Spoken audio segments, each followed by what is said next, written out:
Hi there, Mike Green here, West Coast British again. We're playing with some Land Rovers today. Yeah, Dan's hard at work over there on the D90, and I think Enrique's hiding at the counter doing something. And we'll be right back in a minute. And I can put my hand right in the way. Okay. Move your rag and your block there just for a second. Yeah, that's what I was getting it out. If I can get it to, oh, hang on. Go off.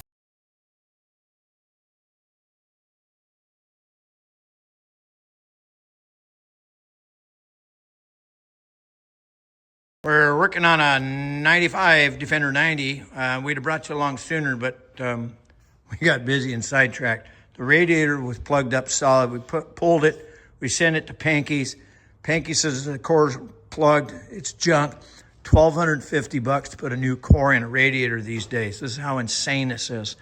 Customer wanted a particular one, so I got it. It's nearly the same price now by the time you paid the freaking freight and you got it here. Takes about an hour to R&R radiator on one of these. Dan's got it all bolted in. These bolt in through the fan, the horn brackets. Got new hoses on. Just putting some Vaseline on there and make it slippy slidey. And it's got new brass plug on there and a new brass plug over there. We're gonna take both those plugs out and we'll chug her full of antifreeze. And the reason you gotta take that back one off is it'll blow the air out of the engine, okay? Otherwise you get an air pocket. Get an air pocket, it'll overheat, got it? So we'll bring you along in a bit. All right, now we're out here on the 91 Range Rover. We got new valve cover gaskets. We just got all this bolted up, got all the belts in just now, helping Enrique with that. So we're gonna button this beast up and get it ready to white up sometime today, right? So we're getting there, Here's the new gaskets. I don't really like these, they're kind of a pain in the butt. You have to be careful with these little dowels that are in here. If that falls in the engine, you got trouble. So when you take the old ones off, make sure you count for where those went, okay? Okay, so here's a fun thing. I've got these plugs out, and the one goes over there, the other one goes on top of the radiator. They look the same, they smell the same. They're not the same. This one's genuine Land Rover. You can tell just by looking at it. It'll take a spark plug socket, right? 13/16, perfect, right? This one is a copy from a copy, meaning if you look at it, it looks just like the black plastic ones that come on the later Land Rovers, except you take socket doesn't fit because somebody screwed up when they made the fake brass ones. They made it out of the wrong mold. So beware. So you have to have that to do up that, okay? Okay, it's on the hoist. Now you can see what it looks like underneath. Now it's not the cleanest, but it sure is pretty spotless. It's been out on the road a bit, and we're gonna get it ready for Danville-delegance.org in September. Fabulous event. Benefits Parkinson's, raised a boatload of money. This is a good deal. Come on down, bring your car, and you'll see the Land Rover. All right, so we're just gonna peter along here. You can see underneath, and I'll get right underneath here. This car was restored in the 90s. It was found in LA. It came to America first.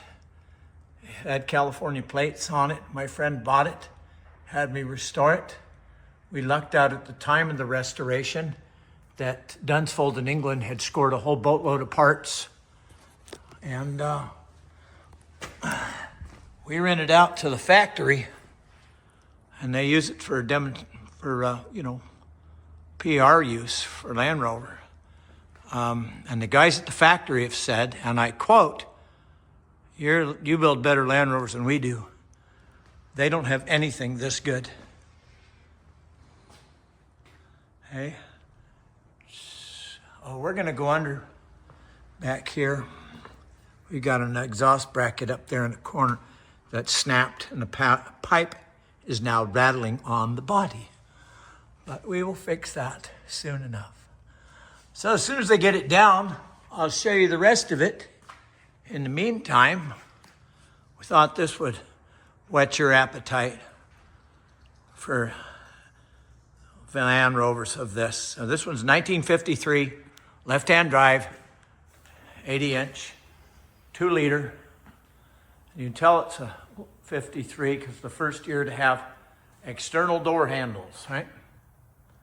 And it's even got genuine Lucas trafficators up there. So anyway, stay tuned. More later. Bye-bye.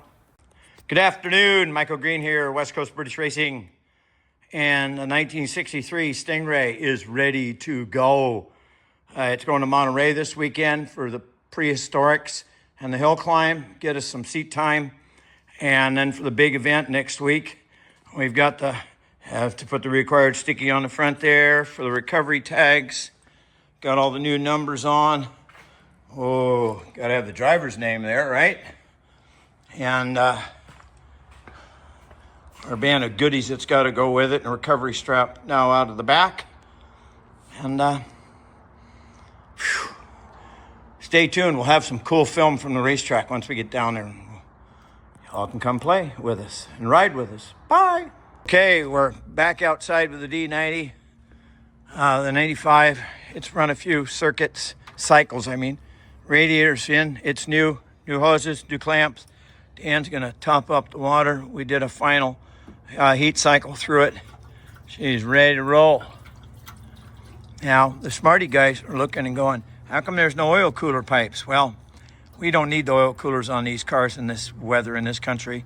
And they were so brittle, the rubber was, they were gonna burst. And you can't buy them anymore, and at least not from Land Rover. And some of the fake copies come from places you don't wanna buy it from. We were making custom racing ones, but unfortunately the guy in town that did all that, I went over there a few months ago to get him to make some stuff, and he's gone. I guess his landlord had crammed the rates up through the roof, and I guess the conversation didn't end well, so he got thrown out. Anyway, he's gonna do that and light it up. I'm gonna head for the barn in the van and go get the trailer for the race car and call it a day. So like, subscribe, tell your friends. More later. Bye.